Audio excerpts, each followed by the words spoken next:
Welcome, everyone, to the L7C Podcast. Today, we are officially starting season 3 of our L7C Podcast, and we are actually starting off with someone new to the podcast fold. We have Miss Sarah Bogen. How are you doing today, ma'am? I'm doing really well. Thank you so much for having me. Thank you for being interested in being a part of the podcast. I know how this came to be wasn't in the greatest of circumstances of where we men talked about this, but now here we are. And before we dive into what you're going to be talking about, just give a little brief introduction of who you are and what you do. Yeah, so I'm Sarah Bogen. I'm currently living in Logan, Utah, which is it's about 2 hours north of Salt Lake, almost Idaho is what I tell people. So the reason I'm here is I'm working on my PhD at Utah State University. And my research is kind of a combination of plant ecology and mathematics and statistics. So I'm really interdisciplinary and I basically belong nowhere, but I'm welcome a lot of different places, which is the interdisciplinary life for you. So hoping to finish in the next year and a half or so, but we'll see. So we have another math person on the L7C podcast. Obviously, Mitchell also loves math. Yes, and I love Mitchell. Mitch and I were math major classmates at Capital University. So it's just now we have a whole math team, because then Chelsea, Dr. Police, she's a math person. So it's you three could do a whole math episode one day.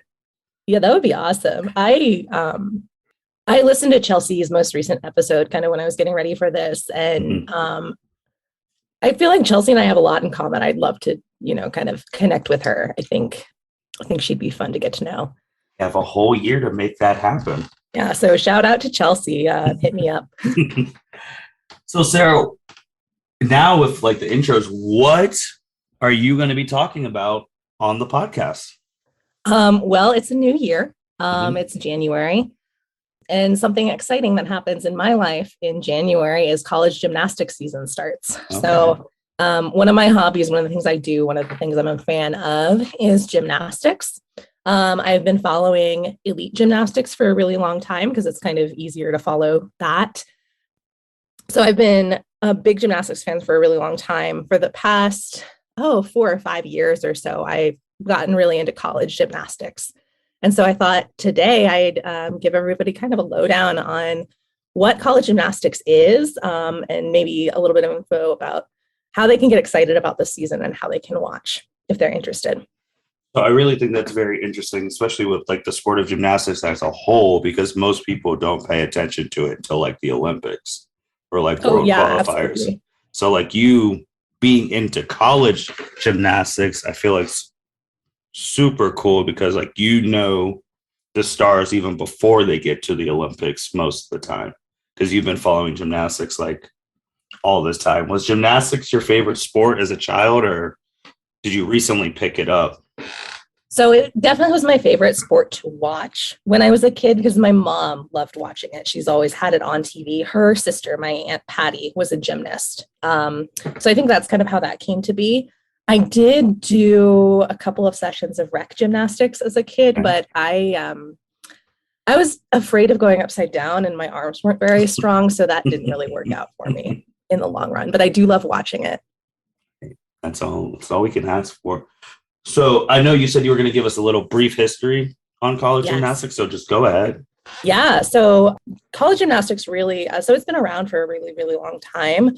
But it really started exploding around right after when Title IX came out. So when, Title IX came along and said there have to be equal opportunities for men and women in sports if they're in a federally funded school situation, a lot of athletic departments started establishing gymnastics teams because that was one way that they could bring in more opportunities for women. And I do want to give the caveat that everything I'm going to talk about today is going to be women's gymnastics specific. There's also men's college gymnastics, which is just a whole other thing. That's a different topic for a different day. But today is all about women's gymnastics. So early on, the people who were tasked with creating the sport were typically really young individuals. So one of the places where college gymnastics really got its start and its explosion was really here in Utah. So the University of Utah established a gymnastics team, and they found actually a PhD student working on his doctorate in physical education. His name was Greg Marsden. He was at the University of Utah, and he was placed in charge of this team. And so Greg Marsden just really built the team from the bottom up, worked really hard on getting people interested in the sport. He was the first person to really pack arenas. So the first school to sell out a home meet was Utah. And so that was all done from the grassroots level up. A lot of schools and athletic departments didn't support gymnastics a whole lot because they weren't the moneymaker at the time. So Greg Marsden at the University of Utah was doing a lot. Meanwhile, down in the SEC, there were two very young coaches who were appointed to the University of Georgia and the University of Alabama, respectively. So Suzanne Yocklin took over the University of Georgia. Sarah Patterson took over the University of Alabama, and they did the same thing. They worked really hard on getting fans involved, worked really hard on selling out arenas and such. And one of the things that they did was they cultivated a really, really intense rivalry between Georgia and Alabama. So this rivalry between the two teams just grew and grew and grew. It got nasty at times, but it all served the same purpose of getting fans really invested and really excited. So they together kind of helped lift up all of the SEC teams. And even now, the SEC schools are some of the strongest teams in the country. And so then meanwhile, over on the West Coast at UCLA, there was a really, really young ballerina. She was a ballet teacher. Her name was Valerie Condos Fields, or Miss Val. A lot of people in the sports world or coaching world are aware of Miss Val because she was so famous for her coaching techniques and things. But she did the same thing out at UCLA, became head coach, really worked hard on recruiting and getting the fans really engaged and everything. And so those were kind of the four schools that were the most famous early on. And we owe a lot of what gymnastics is today, college gymnastics is today, from like all the grassroots work they did. And so something kind of cool about, being a fan of gymnastics now is because like the roots of the college gymnastics movement were so like fan level and fan oriented. It's still a really grassroots kind of sport. So a lot of coaches interact with fans on, Facebook pages and message boards. And when I posted, I'm in a college gymnastics fans Facebook group. When I posted that I was going to be coming to Utah State, the head coach of the team here actually reached out to me and added me on Facebook. And wow. Yeah. So like I said, it's, the fans, like the coaches interacting with the fans is what lifts up the sport more so, because the schools aren't necessarily, some schools have kind of caught on to the fact that it can be a big moneymaker and things like that. But for the most part, it's still a lot of work that the teams have to do themselves in terms of promoting themselves. That is awesome. So when you go to a meet, like what are the rules for a meet? Like if I was a casual fan coming in, where do I sit? Like what could I bring in? How long are meets? Things like that. Okay. Yeah. So a meet, so it kind of depends on who's running the meet. Most really well-run gymnastics meets, if it's just a regular season dual or tri or quad meet, it'll last about 2 hours. So there are 4 events, just like in the Olympics. Yeah. So how it works is there is usually like a fan section. There's like the away team section and then the home team section. It varies a little bit by school. I like sitting about halfway up because if you're too close, it's kind of hard to see everything. But being too far up, you can't see much. So about halfway up is my recommendation if you go to a meet. Okay. And make sure you can see the beam. Sometimes if you're sitting like too close to the beam and you're kind of like looking straight on, it's hard to see. But if you're kind of on the side, of where the beam is, you can see really what's going on. So that's my recommendation. Yeah. So meets, like I said, have 4 events: vault, bars, beam, and floor. And every team puts up 6 people per event. So that's called each event's lineup. Your lineup is, just like in any other sport, is who you put up on each apparatus or event. Every one of those 6 individuals, so 24 total, you get 24 scores. All of those scores are added together, and the lowest score on each event is dropped. So if your 6 people go up and one of them falls, or one of them has a really off day, that's fine. The other 5 scores are the ones that count. So all of the scores at the end of the meet, it ends up being 4 times 5, that's 20 scores added together. That total score is your team score. The team with the highest score wins. Something I do want to point out about scoring in NCAA gymnastics is this is kind of one of the biggest differences between college gymnastics and what elite gymnastics is used to seeing. In college gymnastics, they still use the 10.0 system. So the highest score you can get is a perfect 10. Okay. So for the most part, with certain exceptions, routines that have, the difficulty level that they're supposed to will start at a 10.0, and then deductions will be taken from that. Something that makes it really fun is fans can get really excited about the best gymnasts having the possibility of earning a perfect 10. And yeah, so it's a lot of fun when that happens. So what's harder then? Elite gymnastics or college gymnastics?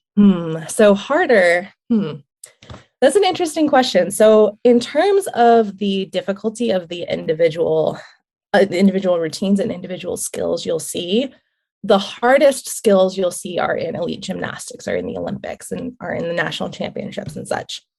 Okay.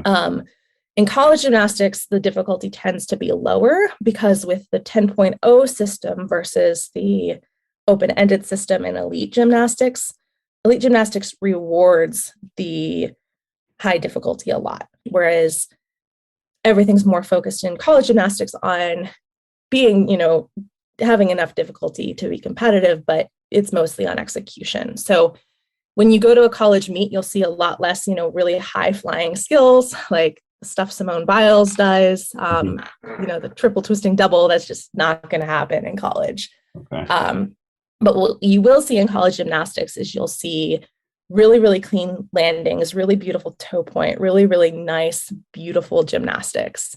And so a lot of gymnastics fans who watch both elite and college, a lot of them really prefer college because it just is more beautiful. It's more polished. So yeah, it's just with the 2 different scoring systems and the 2 different, really structures of how the meets work and how the season is structured. They reward really different things. And so you end up with 2 really different styles of gymnastics. So in college gymnastics, what are like the teams to watch? Because like in college football, you can name like an Alabama and Ohio State, like teams like that who are, the players change because they're leaving, graduating, going to the league, but the school continues to be a top program. Is that the same at college gymnastics, or does it change? Is it inconsistent? How are their teams to watch? Yes. Okay. So this is a really, really interesting question, especially for right now. So historically, like I said, the college gymnastics is a really young sport. The first national championship for the NCAA was in 1982. Oh, wow. Okay. Yeah. So it's really recent with Title IX and such. I think 1982 was the first time the NCAA sponsored women's gymnastics. Okay. So it's still really young. Early on, a lot of the teams I mentioned in the forefront, those 4 teams I mentioned that really built the sport. So Utah won something like 10 years in a row. Georgia and Alabama have both had a bunch of national championships. UCLA has won something like 6 times. And so those are the teams that always come back. More recently, in the past several years, there have been more teams breaking into that, kind of core 4. So Florida has won a couple in the past several years. Oklahoma, University of Oklahoma has really been a force to be reckoned with in the past 5 years or so. And something really exciting that happened just this past season was the University of Michigan won their first ever national championship. Oh. And that was really exciting because it was something like first time in 7 years that a new team had won. So that was really exciting. So something that's happening right now, and, like I said, like the teams that figured out how to get people excited early on had the recruiting advantages and like the advantages in building and developing their program earlier. Something you're seeing right now is other teams are starting to catch up. And so you're seeing a lot more, what we say, parity between teams. So it's a lot more common to see multiple teams taking over those top spots rather than just one team dominating and getting all of the best recruits and such. So in terms of this season, there's a lot to watch this season. Oh my goodness. Should we talk about maybe teams first, or are we interested in individuals? I think from a marketing standpoint in all of sports, individuals typically drive people to watch unless they went to the school. So whichever one's easier for you, if it's individuals or teams, you can pick which one you want to go with first. Okay, right. Okay, so I'll start with the individuals because I think, especially with the Olympics having happened recently, I think I'll start by talking about kind of the Olympians that we're going to see in NCAAs this year. The two Olympic gold medalists we had at the United States this year, so Sunisa Lee won the all-around and Jade Carey won the floor exercise. This is actually a really good example of teams that you don't typically see getting the top recruits now. So Sunisa Lee is going to Auburn. And I don't think Auburn they've never had a national championship. I don't think they've had an Olympian on their team before. So this is a really big deal that Suni's going to Auburn. And then Jade Carey has been committed to Oregon State for years and years and years. And the coach there has been really supportive of her going after the Olympics and things. So she's going to be at Oregon State, which again has never won a national championship, but having Jade there is going to be a great, exciting way to drum up support for that school. Meanwhile, UCLA is actually getting quite a few Olympians. So they're getting Jordan Childs from our Olympic team. And they're also getting a couple of international Olympians. So another cool thing about NCAA gymnastics is you don't just get to see the U.S. gymnasts in the in college gymnastics. There's also a lot of recruitment that goes on internationally. There's a gymnast by the name of Brooklyn Moores, who was on the Canadian Olympic team this past year. She's a freshman at UCLA this year.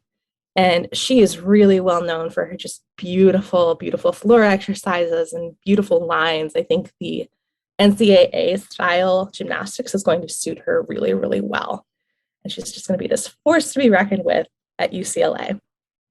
And then in Utah, which I'm really excited about it, I'm hoping to get down to the U in Salt Lake City to watch some meets this year. Grace McCallum from the Olympic team is a freshman this year, and so is one of the British Olympians, Amelia Morgan, who the British team got the bronze this year. We got silver, and so we have one of the Olympic bronze medalists at Utah. Wow, so that's really exciting. But I think where a lot of gymnastics fans are most excited to see is actually the incoming freshman class for Florida. So Florida has always been a top team. They have a lot of really good gymnasts this year. They had a lot of good, strong gymnasts last year. They dominated the regular season. Their freshman class this year doesn't have any Olympians, but they do have some of the top people from the United States who were almost Olympians. So people like a name to watch is Leanne Wong. She was an Olympic alternate this year and went to the World Championships and took second overall. Another name to watch there is Riley McCusker, who, again, almost made the team this year. She's got this white blonde hair, beautiful lines. She's another who's just going to do really well under the NCAA code. And Morgan Hurd is a really big name going to Florida. So Morgan won the World All-Around Championships in 2017. So she really, in the year that Simone Biles was taking off, she kind of emerged as the favorite. And Morgan is really awesome. I think she's really recognizable because she competes wearing her glasses. Oh, that's okay. Isn't that dangerous though? If you're doing all that crazy stuff, your glasses falling off, or she has a strap. Okay, so she has she has a strap. But yeah, she's a lot of fun to watch. And she's said in interviews before she tried wearing contacts, but her eyes were too dry and the chalk would get in them. And it's actually safer for her to use the glasses. So she's also going to be at Florida, which is going to be really exciting. So yeah, if you're interested in the individuals, if you're interested in like seeing the Olympians become collegians, those schools I mentioned, and then Florida is majorly an up and coming team to watch. One more school I want to give a special shout out to is LSU. They are consistently one of the top teams in the country, but have never won a national championship. And so a lot of college gymnastics fans are really pulling for them. So that's where a lot of the competition is, kind of in the SEC and the Pac-12 kind of bring in the most competition. So my question with the individuals, especially the Olympians, how, if you're their teammates or they're your opposition, do you not psych yourself out going against them? Like if I'm just a normal like college gymnastics participant and Lee's next to me, I don't know, like how do you do? And then like also from like the judging, because it's like she's the all-around champ, and like it's just like how is that going to work? Because that's like one of the only sports where you can go to the highest thing, the Olympics, win, and then come back, compete in college. And then when the Olympics come back again, if you still want to do it again. Like, how does that work from a competition like balancing standpoint? Because Suni is basically the all-around best gymnast on the planet right now. Yeah, she is. It's a big deal. I can't speak for the gymnasts because I haven't been in those shoes, but I think something to remember about, elite gymnastics is when you get to the top echelons of the sport, obviously like the Olympics are the next level, but when all these gymnasts were coming up through the ranks, working their way up, and we're doing like the junior Olympic nationals and things like that, a lot of these gymnasts have been competing against each other for a really long time. So yeah, certain people decide they want to take the elite route and really go to the Olympics like Suni and Jade and everyone else did. But there are a lot of people who also came up through those ranks and had the same kind of experiences. And, the college scholarship was their ultimate goal. So I think that the gymnasts have enough like kind of respect for each other kind of collectively that I think the level of intimidation probably isn't as high as you might think, because everybody already knows each other really well in the upper echelons of gymnastics. And something cool, I think, I think another cool thing about college gymnastics is the team element of it is really, really emphasized. So even though there are these individual stars, the ultimate, crowning achievement of college gymnastics is winning that team national championship and working together. And, the culture of the sport is very team focused. So I think that kind of helps balance things out as well. So how do you watch it? Like, do you go on an app? Do you have to go on a site? Is it on TV? Which stations? If someone wants to watch it now after listening to your episode and they're super intrigued, where do they go? Yeah. Okay. So that's a great question. The best way, so like I said, the SEC kind of schools have always been kind of the most visible schools in terms of gymnastics and in terms of TV coverage as well. So if the people listening already have access to the SEC network, that's a really good place to watch the SEC schools. So the SEC network has, for 8 consecutive weekends during the season, they have something called Friday Night Heights. So they have like special time slot for gymnastics, SEC gymnastics every Friday. Okay. So if you have the SEC network, that's a great place to start. Pac-12 network also has a lot of great meets, a lot of great meet coverage and such. ESPN has a lot of regular season meet coverages too. So they'll usually cover a couple of really major matchups every year, every season. A lot of those have already been announced. But yeah, ESPN, ESPNU have a lot of coverage. Something that's going to be really exciting this year is the coverage of the national championship tournament. So there are multiple rounds to the national championship. There's kind of 3 rounds. The first round is what are called regionals, which is kind of a misnomer because there aren't like regions. It's just kind of like the first round of the national championship. So there's like a regional, 3 days of competition in regionals, and then 2 days of competition in nationals based on, how advancement works. This year, for the first time, ESPN is going to be covering the regional finals. And all of the regional competitions. So in the past, they haven't been televised. So this year, you're going to be able to watch all of the regionals and then the national semifinals and the national championships, which are going to be on ABC this year live. So that's really exciting. So accessible to the public. It's not like you have to go find some undermarket, whatever site, like some black market site. It's very easy for the public to go watch this. Yes, especially for the big schools. I do want to shout out, though, here at Utah State, we do have a gymnastics team. They're I'm their number one fan. They're my number one school that I root for. They're of the tier that if they have a really good season, they'll make it to, the first round of the national championships, the regionals.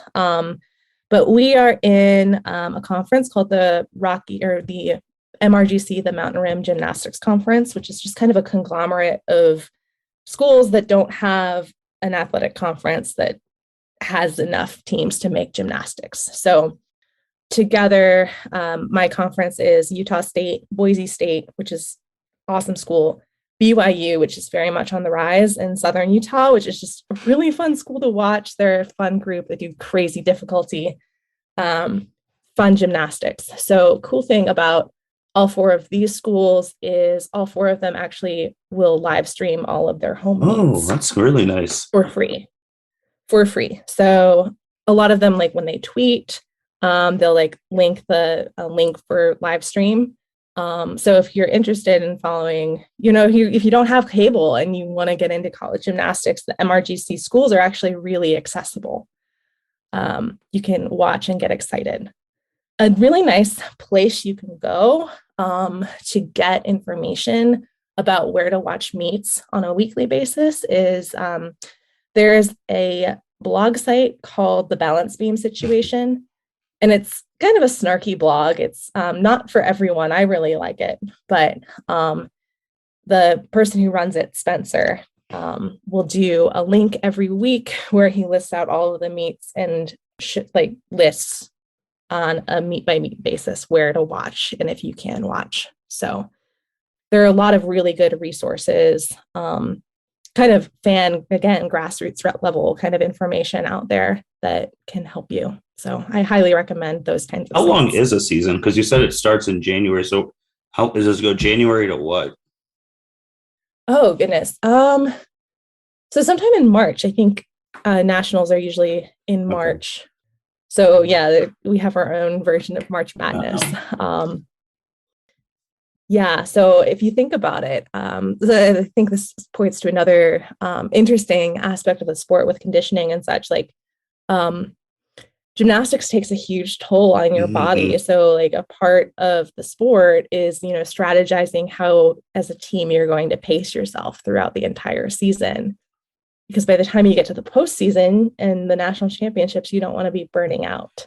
And you said January to March. So how many meets are each team doing in a season to get to the tournament? Because that feels like a very you're doing a lot in 2 months. It is. Yeah, it's a lot. So typically, the competitions will be every weekend. Every once in a while, like the team will have, they call it a bye week, where it's like a week where you have a week off of competing. But most teams have a meet every week. So that's where it's helpful to like have multiple people you can rotate into the lineups, and you can be strategic about who you're going to put up when and things like that. But yeah, it gets crazy. In terms of the qualifying process to nationals, the seeds for the kind of the regional tournament and qualification is based off of 5 scores. So of all of the meets that you do, you take the top 6 team scores that you get during the season. You 3 of those top 6 have to be away meet scores. So you can't have too much home field advantage, kind of bumping your total qualifying up. And then the top score of those 6 is thrown out. So those remaining 5 scores are averaged, and that's, the score you go with for qualifying. That's so interesting. So yeah, it's a lot. So college gymnastics kind of has something for everyone. Like if you are really into the numbers and the statistics and the kind of the sports number crunching, there's a lot of that in gymnastics. If you really like fantasy football, but you also like gymnastics, there's a fantasy gymnastics league you can get into. Wow, I've never heard that before. Yeah. So again, like I said, it's gymnastics is really grassroots led and fan led. And there is a nice couple who run the National Fantasy Gymnastics League every year. I think they're taking kind of the biggest league is taking a week or a year off because they're having their first baby. But other fantasy gymnastics leagues have been popping up as well. Are you in one? I am not. I'm not. You have to be really invested in order to do fantasy gymnastics. And I haven't had that level of, time to really sit down and obsessively watch all of the meets. I mostly stick to just a couple of the big meets postseason and, all of the MRGC meets in Utah State. So I haven't done it. Maybe once I'm done with my PhD, I'll have more time. But yeah, it's on my bucket list. People love it. Sarah, anything else that you want to say about gymnastics before we sign off here today? Yeah, just a couple things. First, give it a try. It's a lot of fun. I've been to both types of gymnastics meets. So I've been to an Olympic meet or like an elite meet live when the US Classic was in Columbus several years ago. And I've been to a lot of college gymnastics meets. College gymnastics meets are more fun. They're more exciting. Also go live if you can, because the energy is amazing. And then I guess the last thing I want to say is going off of that, giving it a try. If you're going to give it a try, I think this year is going to be a really exciting year to give it a try, because again, we have more Olympians coming in than we ever have before. And the new NIL rules for the NCAA are also going to make a big difference because, more gymnasts and more individual gymnasts are going to be able to, really profit from their image and likeness. And that's going to bring, I think, a new unique spotlight to the sport. So yeah, give it a shot. And yeah, it's worth it. Anything else?